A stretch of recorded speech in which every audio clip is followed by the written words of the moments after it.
Welcome back. It's the Rick Jensen Show. Sounds like someone woke up on the wrong side of the rock. On 1150 AM WDEL.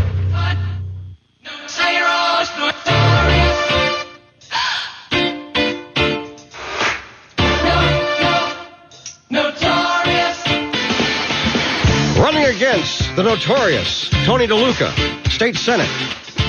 Evan Queitsch here on the Rick Jensen Show on WDEL.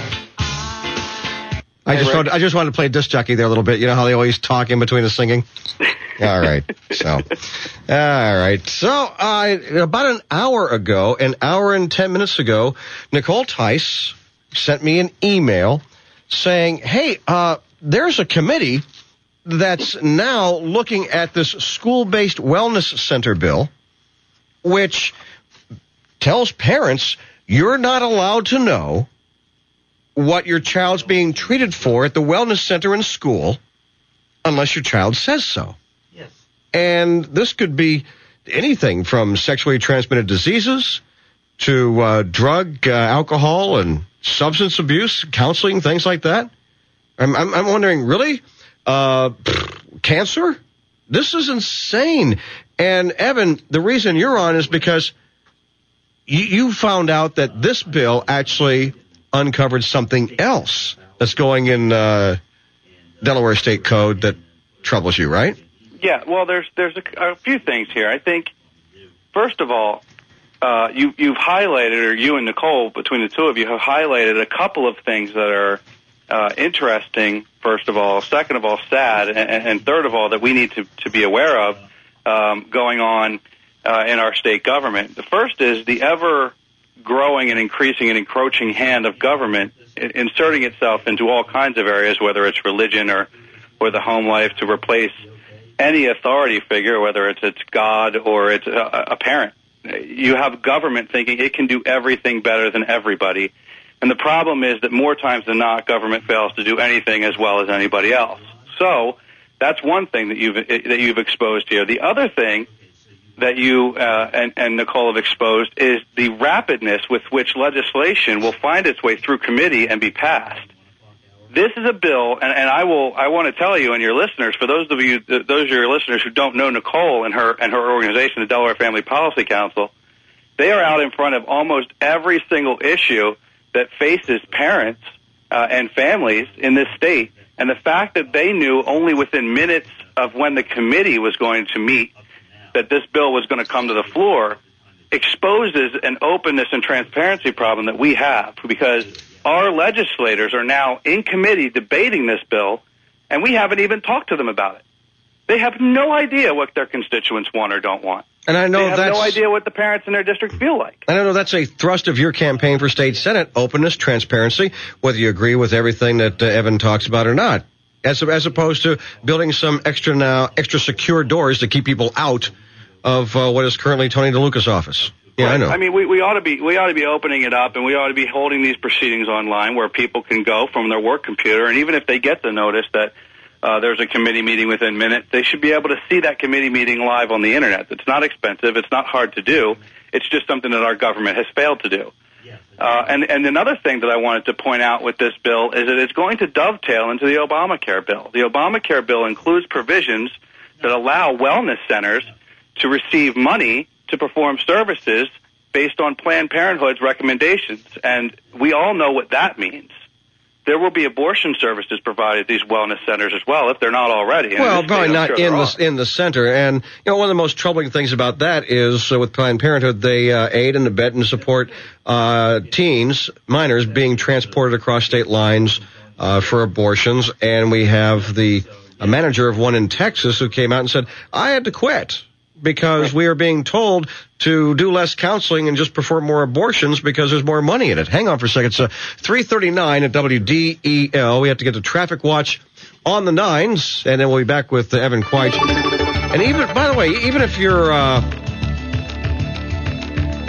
the abortion issue is not something that's really important to you, I think what you should be more concerned about is the idea that the government can say, hey, your minor child can get all kinds of health counseling and services, and you're not legally allowed to know about it. All right, let's get to Robin Bryson on Traffic Watch. Robin?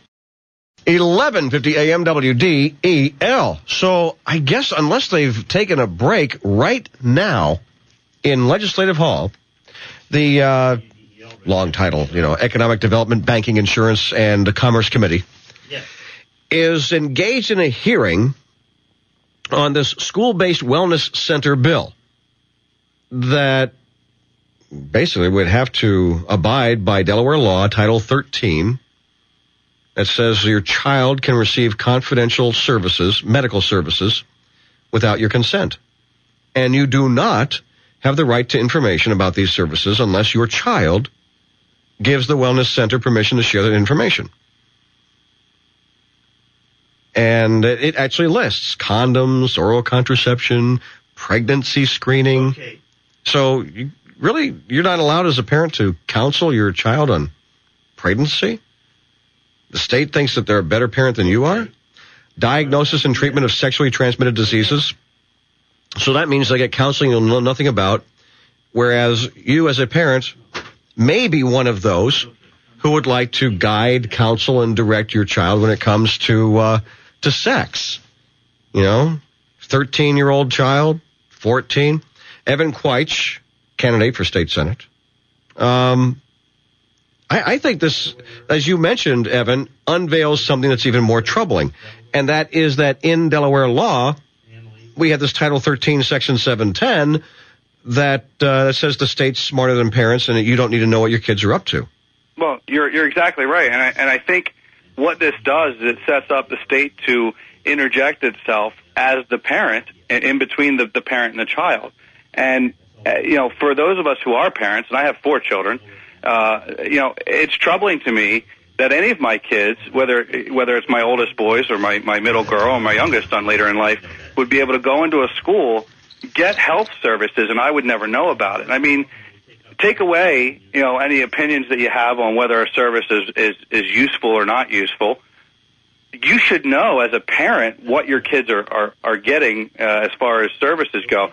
First of all, if there's an after effect of the service that they perform or that the children receive, do you know how to better deal with it at home? Because you are going to be with them afterwards. So, I think there's a lot of gray areas here where the state has basically taken control and said we're just going to do this, and parents participation is not required, and that includes parent participation in determining whether or not this bill should be passed out of committee. Because again, you've exposed where they have immediately taken this and put it out of committee without even telling people who activists who spend their life doing that kind of work and making sure that this kind of information gets out to the public beforehand. I think it's a sad commentary on the lack of transparency and open government that we have in this state. What I don't understand is why parents do have a right to know about drug and alcohol abuse and stuff like that. I mean,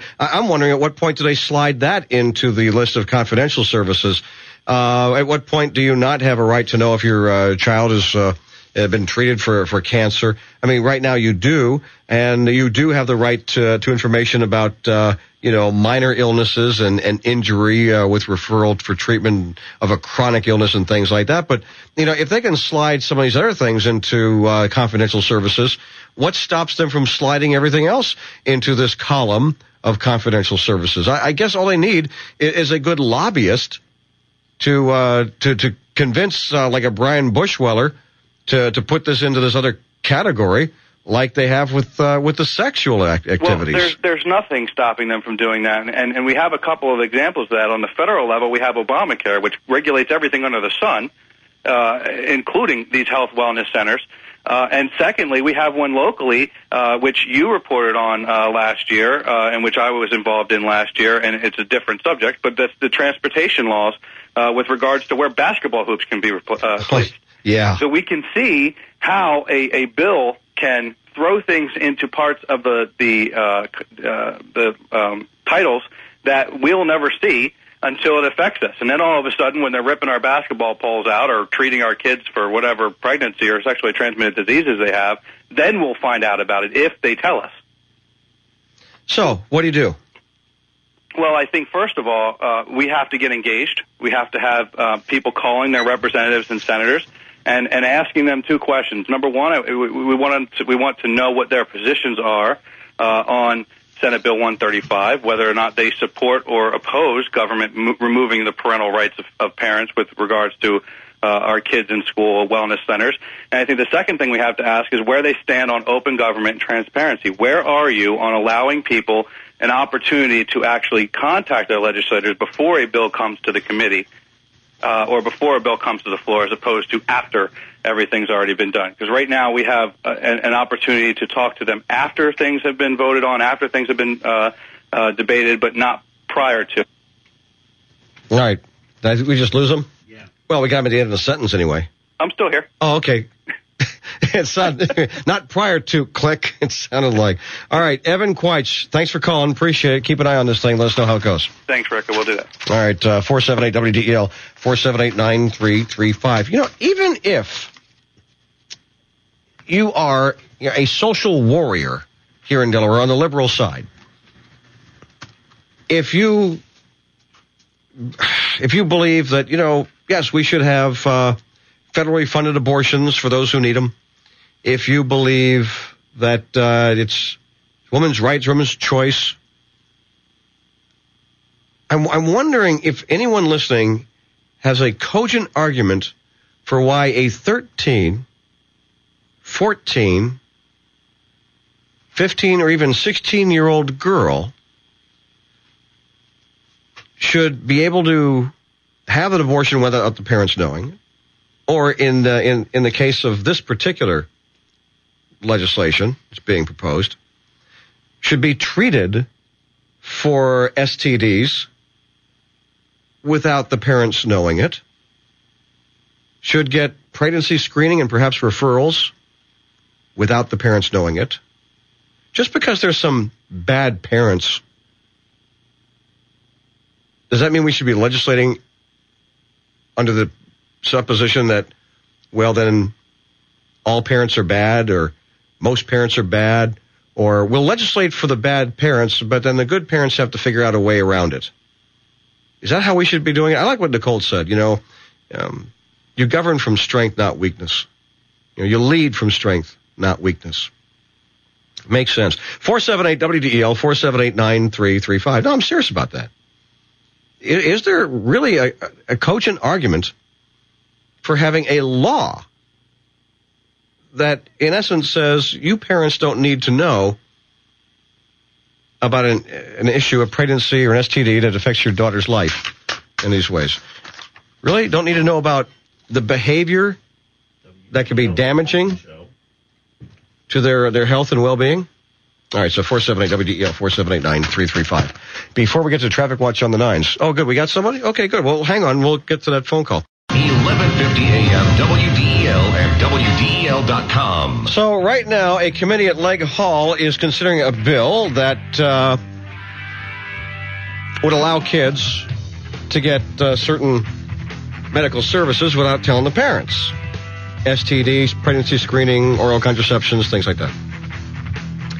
And I asked you, those of you who are more liberal here in Delaware, give a cogent argument for why it's a good idea for the state to provide these kinds of medical services to kids without telling the parents. I got a phone call from a guy, Bill, who didn't have time to be on the air. He said, well, what if it's someone who apparently has been abused? You don't want to tell the parents if they suspect the parent has abused them. Well, Bill, actually, we already have a law about that. It's called the Mandatory Reporting of Child Abuse and Neglect in Delaware. So there's already a law for that. Let's get to John. John, you're on WDEL. Hi, Rick Jensen. John Young, how are you? John Young, I'm fine, sir. Thanks for caring. How are you? Yeah. Well, obviously, I'm going to come at this from the school perspective, being on the local school board. Yep. There's a fairly well-established principle of in loco parentis that is upheld through the federal court system that suggests that when the parents are not around, the school system essentially functions in that role. It's I'm not saying that it's right, wrong, or indifferent. It's just it's an accepted federal principle in case law. So when a student is inside those school walls, we are responsible as a school system to provide the function of a parent in many ways. And yet, if you take that argument to homeschooling versus public school, Mm-hmm. you actually do report to the parents the grades the child has. Yes. But doesn't happen exactly at the same time. But the reporting is done so the parent can be a parent and do parenting at home with the child. Yes. But when it comes to a child having a sexually transmitted disease, perhaps being pregnant, now we don't tell the parents. There's a disconnect there, John.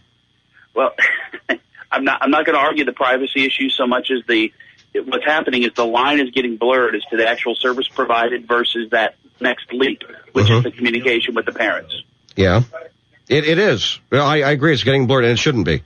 I believe that the parents should be allowed to be parents and should not be supplanted by. I mean, there's another bill. There's another bill right now that's going for the age 18 for graduation. I know, and that's a national movement. That's the basically it's a teacher jobs bill. And what's her name? Heffernan. Heffernan she's carrying the water for what I call big education on this one, requiring students to be in school till age 18. All right, we got 100,000 students here. We have 3,000 who are not graduating each year. That means we need at least 100 more teachers, dues-paying teachers, to make sure these 3,000 kids don't drop out and they graduate to 18. Jobs. That's the way I see it. Well, for the jobs, there's a whole other aspect to that bill, which is the state of Delaware funds its entire school system based on units. If those kids don't leave the system, the state is on the hook for all those funding units. Where are those dollars coming from? This is a National Democratic Party movement to actually appease a big voting bloc, and that's big education, the unions. And Deborah Heffernan is carrying the water for him. That's just my opinion. Go for it. I think you're onto something. I think it's very fascinating that bill was introduced prior to the State of the Union, and then the talking point was precisely in the State of the Union. Well, I appreciate your forthright address of this, and just because there is a law that uses the ever so respected Latin language doesn't necessarily mean it's a good thing for parents. Understood. I'm with you. All right. Obviously, there you are with your classical education. I appreciate your time, John. Thank you. All right. Thanks. John Young, school board guy.